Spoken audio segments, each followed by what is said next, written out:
नमस्कार। दो टूक में आपका स्वागत है। पिछले दिनों में मुल्क में बहुत सारी जगहों पर गया। हर जगह मुझे नौजवान मिले और वो नौजवान मिले जिन्हें दो टूक पसंद आ रहा है, जो दो टूक को देखना चाह रहे हैं और इसमें क्या विषय लिए जाएं इसके ऊपर अपनी सक्रिय राय दे रहे हैं। इन नौजवानों की चिंता, इन नौजवानों का सोच, इन नौजवानों का सपना और इन नौजवानों का देश के लिए जज्बा आज के कार्यक्रम का विषय है। क्योंकि इनकी बात अगर मैं मुल्क के सामने या आप में से उन सारे लोगों के सामने जो नौजवान हैं अगर मैं नहीं रखता हूं तो मैं देश के सोचने समझने वाले नौजवानों के साथ न्याय नहीं करूंगा। इन युवाओं की चिंता है कि हमारा देश आखिर जा किस तरफ रहा है और देश के लोग हमसे क्या उम्मीद कर रहे हैं। सबसे पहले आपको दिखाना चाहते हैं एक वीडियो, क्योंकि मुल्क का नौजवान दो हिस्सों में बट गया है ऐसा लगता है। एक हिस्से की झलक आप देखिए और उसके बाद सोचिए कि क्या हिंदुस्तान का असली युवा यही है। अच्छा, प्रेसिडेंट का नाम बता दें। प्रेसिडेंट का? अब कैसे तू जिंदा कैसे है, मतलब यहां तक आया कैसे तू? कैसा आदमी है ये यार? Male female? मेल है वो तो मेरे को भी पता। क्या टोल तू सच्ची में तू अजूबा है, सीरियसली मैन। मनमोहन सिंह है प्राइम मिनिस्टर। तेरे क्या किसी ने तेरे से सवाल पूछा? किसने पूछा तुझसे? नहीं, वो उस समय कंफ्यूज है। नहीं वो बात नहीं। सरकार ने जानबूझकर इस देश के युवा को नकारा बना दिया है। अमीर वर्ग का युवा जिम जाता है, शरीर बनाता है, डिस्को जाता है, शराब पीने, महंगे महंगे बार और होटलों की खाक छानने में अपना समय गुजारता है, अपनी लंबी कारें आधी रात में हवा की स्पीड से दौड़ाता है, कभी कभी तो गरीबों को भी कुचल देता है। पिज्जा, बर्गर और कोक कल्चर का ये तबका शिकार हो रहा है। इस तबके का युवा इतना भी नहीं जानता कि अभी देश का राष्ट्रपति पुरुष है या महिला। ये युवा बाजारवाद या कंज्यूमरिज्म से घिरे हुए हैं। बाजार ही इनका जीवन बन चुका है और जब बाजार जीवन बन जाए तो देश और दुनिया की सुध लेने की जरूरत क्या। इस युवा वर्ग की जागरूकता मर चुकी है ऐसा लग रहा है। और दूसरी तरफ वो नौजवान हैं जो दो समय की रोटी का जुगाड़ करने में इतने व्यस्त हैं कि उनके पास देश के लिए सोचने का समय ही नहीं है। आखिर सबसे पहले तो आदमी की मूल जरूरतें हैं, पहले पेट तो बाकी कुछ। और हमारे यहाँ तो कहा भी गया है, भूखे भजन न होए गोपाला। भूखे आदमी से राष्ट्र की सेवा की उम्मीद रखना गलत ही नहीं, शायद नाइंसाफी भी है। क्या देश के सारे नौजवान ऐसे हैं? एक ब्रेक लेते हैं। ब्रेक के बाद आपको बताएंगे कि सरकार की नीतियों से कैसे युवाओं का वर्गीकरण हो गया है, बंटवारा हो गया है। गरीब और छोटे शहरों और गांव में रहने वाले युवा आखिर कर क्या रहे हैं। थोड़ा सा इंतजार कीजिए, अभी वापस लौट।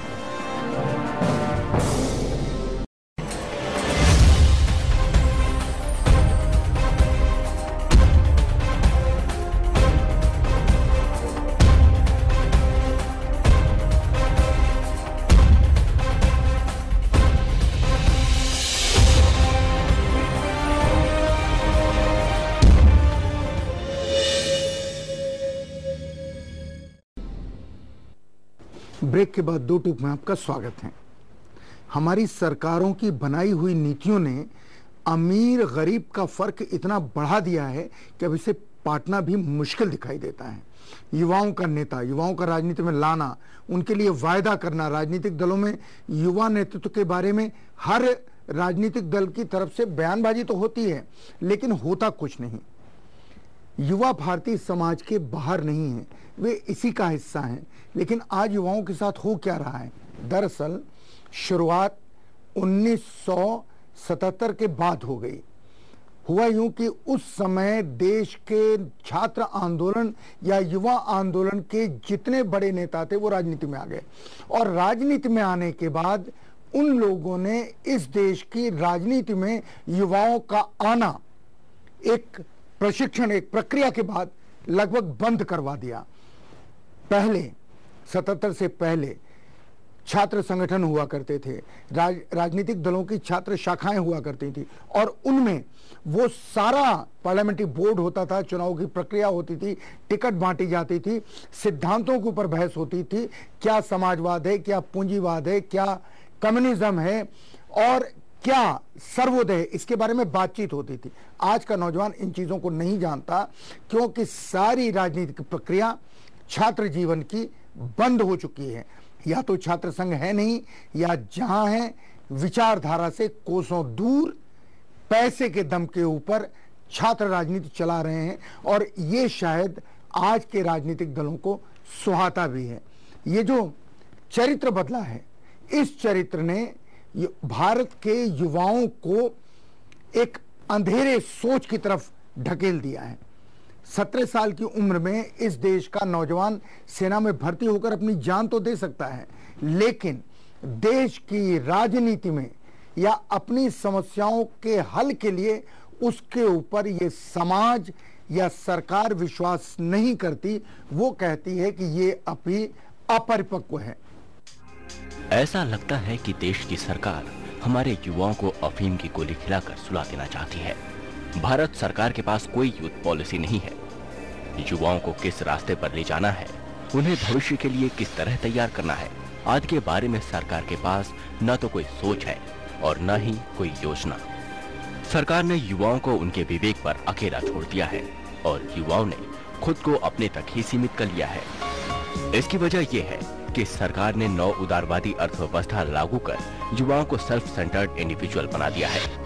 नव उदारवादी व्यवस्था की ये विशेषता है कि इसका असर हर वर्ग पर अलग अलग तरह से पड़ता है। जो अमीर है उन्हें ज्यादा अवसर मिलते हैं, और जिसके पास पूंजी नहीं है या कम पूंजी है वो वर्ग शोषण के चक्रव्यूह में फंस जाता है। इस व्यवस्था से जिस तरह आज भारत का समाज बटा है, वैसे ही युवाओं को भी दो तबकों में बांट दिया गया है। एक तबका उन युवाओं का है जो अमीर है, मेट्रो में रहते हैं, मौज मस्ती करते हैं और जिन्हें समाज और राजनीति से कोई सरोकार नहीं है। दूसरा तबका है गरीब, छोटे शहरों गांव में रहने वाले युवाओं का, जो मेहनत करते हैं, उनके शहरों में बिजली नहीं है, फिर भी पढ़ते हैं, प्रतियोगिता में शामिल होते हैं और अपना भविष्य खुद बनाते हैं। इसी तबके में कुछ ऐसे भी युवा हैं जिन्हें ये भी नसीब नहीं होता। उन्हें सरकार की योजनाओं का कोई फायदा नहीं मिलता। घर चलाने के लिए वो शहरों की ओर पलायन करते हैं, और जो ये नहीं कर पाते वो बागी हो जाते हैं, नक्सलियों के गुट में शामिल हो जाते हैं। ये सब भारत के ही युवा हैं, लेकिन देश की आर्थिक नीति ने उन्हें जीवन के ऐसे चक्रव्यूह में फंसा दिया है कि वो देश और समाज से दूर होते जा रहे हैं। सरकार की नीति कहें या फिर नीतियों की अनुपस्थिति युवाओं को बेफिक्र बना रही है।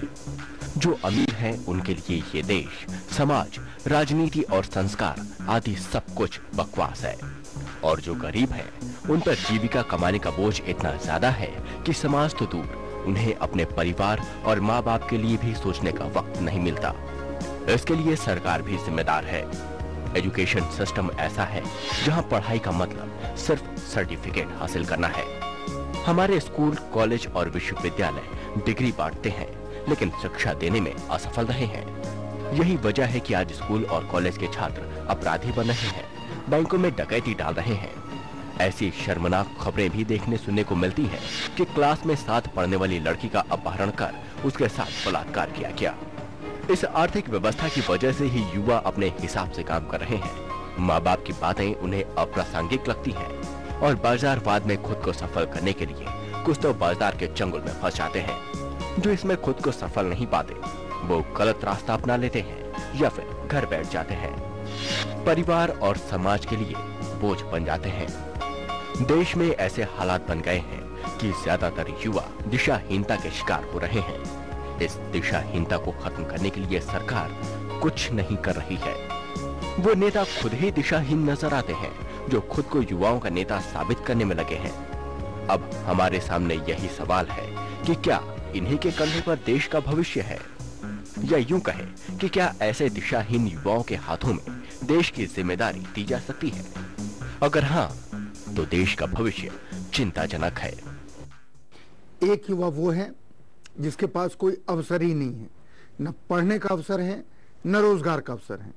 दूसरा तबका वो है जो परीक्षाओं में बैठता है, तैयारी करता है, पढ़ाई करता है और आगे बढ़ने का सपना देखता है। और तीसरी तरफ नौजवानों का वो तबका है जो बस अपनी मौज मस्ती में मगन है, जिसके लिए देश, समाज, सपना, संघर्ष, आने वाली दुनिया में जगह बनाना कोई मायने नहीं रखता। एक ब्रेक लेते हैं और ब्रेक के बाद आपको बताते हैं कि किस तरह हमारे सरकार ने अपनी नीतियों के द्वारा और हमारे समाज ने अपने व्यवहार के द्वारा नौजवानों को समाज से और राजनीति से दूर कर दिया है। एक छोटा सा ब्रेक, अभी वापस लौटेंगे।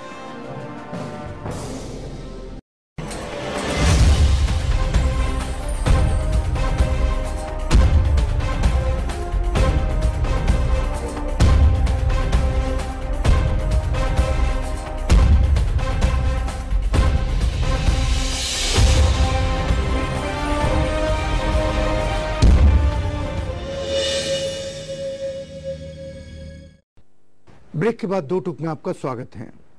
कई लोग ये सवाल करते हैं, क्या इजिप्ट जैसी स्थिति हिंदुस्तान में भी पैदा हो सकती है? दरअसल ये लोग खुद कुछ नहीं करना चाहते, कहीं अगर कुछ हुआ हो उसको सीधे अपने यहां उतारना चाहते हैं। जाहिर है, जब दर्द, तकलीफ, अवसर का न होना और शोषण का बढ़ते जाना एक सीमा पार करेगा तो हिंदुस्तान में भी नौजवान ठीक वैसे ही खड़ा होगा जैसे मिस्र में खड़ा हुआ।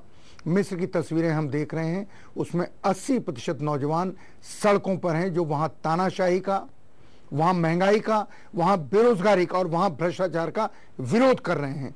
अपनी जान देने की कीमत के ऊपर विरोध कर रहे हैं। और नौजवान से मतलब सिर्फ पुरुष से या लड़कों से नहीं है, नौजवान से मतलब वहां की लड़कियों से और वहां की महिलाओं से भी है, जो कंधे से कंधा मिला करके आगे आकर के अपने मुल्क की तानाशाही के खिलाफ आवाज उठा रही हैं। बेरोजगारी का आलम तो देखिए। सेना के महज 400 पदों के लिए यूपी में 7 लाख युवक जमा हो गए। भगदड़ मची और कई युवाओं की मौत हो गई। 70% आबादी रोजाना 20 रुपए से कम की कमाई पर जी रही है। नौ उदारवादी अर्थव्यवस्था की गुलाबी कहानी सिर्फ देश के 20% लोगों के लिए ही है। भारत की तुलना अब अफ्रीका के सबसे गरीब देशों से की जाती है। भारत में भूखे और कुपोषित लोगों की संख्या Pakistan, Nepal, Sudan, Peru, Malawi और मंगोलिया जैसे देशों से भी ज्यादा है। दूसरी ओर रोजगार के साधन घटते जा रहे हैं। बेरोजगारी में हम दुनिया के सबसे गरीब और छोटे देशों को भी टक्कर दे रहे हैं। बेरोजगारी की दर 11% है। मतलब ये कि हर 100 युवाओं में से 11 बेरोजगार हैं। गांव में युवाओं की हालत और भी खराब है।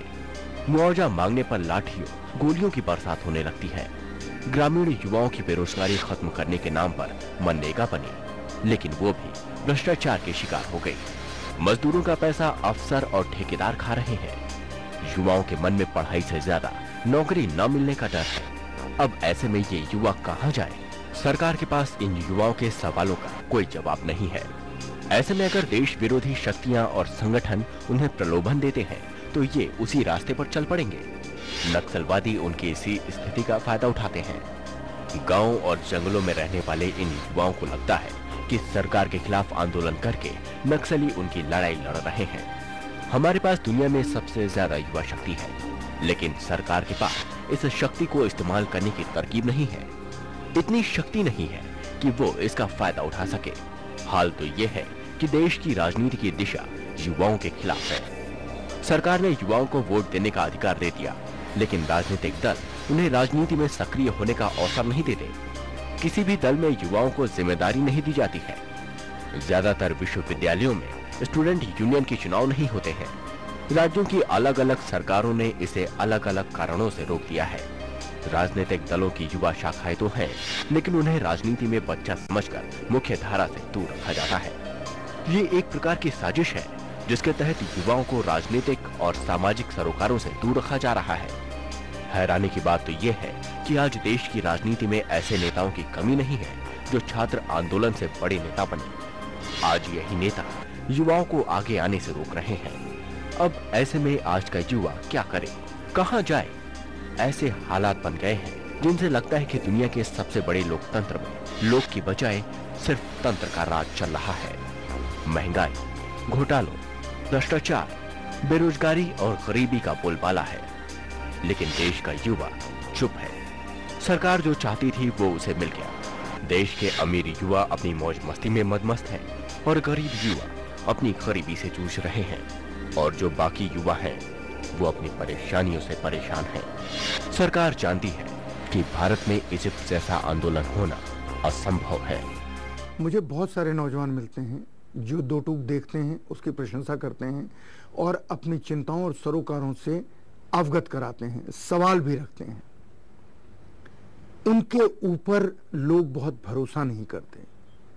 मैं उन लोगों से ये कहना चाहता हूं कि इस दुनिया में जिन्होंने भी बड़ा काम किया है अपने युवावस्था में ही किया है। भगवान राम युवावस्था में ही उन्होंने जंगल में जाकर उसके बाद रावण की सत्ता को तहस नहस कर इंसानी मूल्यों को, मानवीय मूल्यों की स्थापना की, और राम राज्य जिसका जिक्र हम आज भी करते हैं वहीं से जाना जाता है।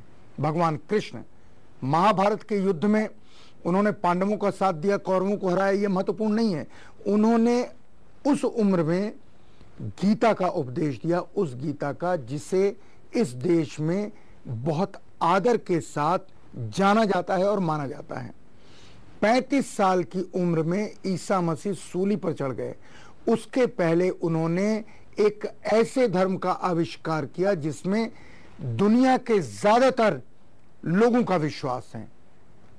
उसके बाद हजरत मोहम्मद पैगंबर साहब, उन्होंने अपनी युवावस्था में दुनिया का दूसरा सबसे बड़ा धर्म मजहब इस्लाम हमारे सामने, दुनिया के सामने रखा, जिसने दुनिया में भाईचारा, मानवता और एकता की एक नई मिसाल, अनूठी मिसाल कायम की।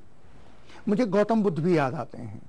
गौतम बुद्ध ने अपनी युवावस्था में ही सारी दुनिया में बौद्ध धर्म की स्थापना की शुरुआत की थी, और बौद्ध धर्म की शिक्षाएं आज भी हमें प्रेरित करती हैं।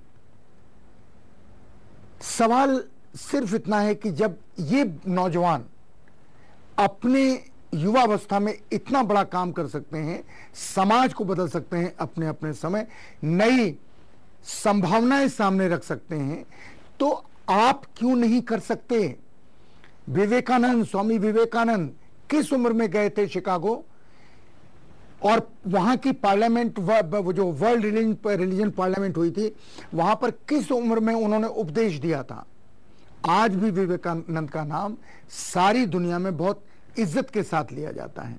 भारत के मौजूदा नेता चंद्रशेखर आजाद, बल्कि उसके पहले मोहनदास करमचंद गांधी, युवावस्था में उन्होंने सबसे पहले शायद 35 या 36 साल की उम्र में पहला सत्याग्रह डरबन में किया था। जवाहरलाल नेहरू, सुभाष चंद्र बोस नौजवान थे जब इनका नाम हुआ। भगत सिंह, चंद्रशेखर आजाद, अशफाकुल्ला खान, ये सारे लोग नौजवान थे जब इन्होंने आजादी के लिए, किसी ने फांसी के फंदे को और किसी ने गोली को अपना अपना अपना हमराह बनाया, अपना साथी बनाया। हंसते हंसते दुनिया से चले गए। नौजवान थे, बुजुर्ग नहीं थे। जयप्रकाश नारायण, डॉक्टर लोहिया, जब इनका नाम मुल्क ने जाना कि ये राम मनोहर लोहिया, ये जयप्रकाश नारायण है, ये नौजवान थे।